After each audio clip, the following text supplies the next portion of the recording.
నీ phone ring అవుతున్నట్టు చూడు. నాది కాదురా, వాడిదై ఉంటుంది. నీదేమో చూడరా.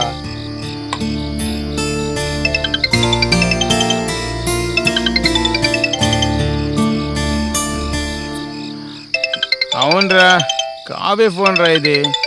అది ఎవరికైనా ఫోన్ చేస్తుందేమోనని నా దగ్గరే ఉంచుకున్నాను.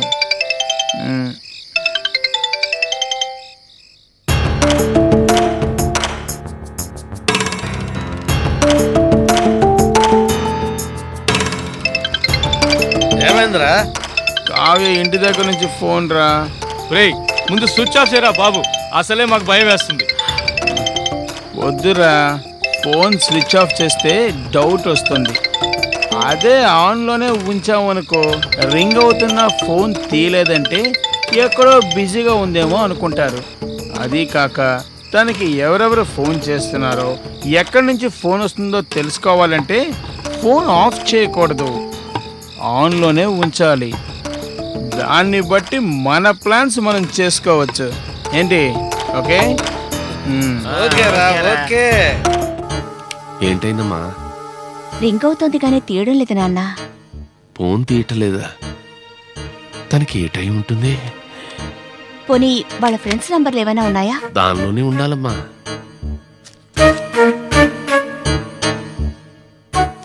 సునీతను ఉంటుంది చూడు.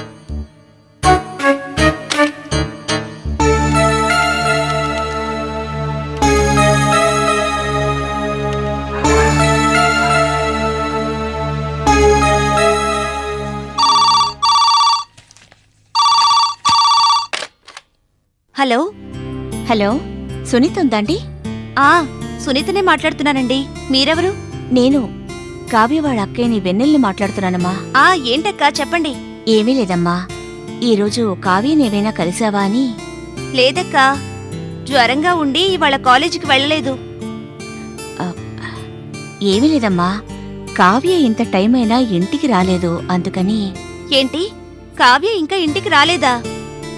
కావ్య నెంబర్కి ఫోన్ చేశారా? చేశానమ్మా, ఫోన్ తీయడం లేదు. పోనీ మీ ఫ్రెండ్స్ దగ్గరికి ఏమైనా వెళ్ళుంటుందేమో. లేదక్కా, వస్తే మా ఇంటికే వస్తుంది గాని మరెవరింటికి వెళ్ళదు.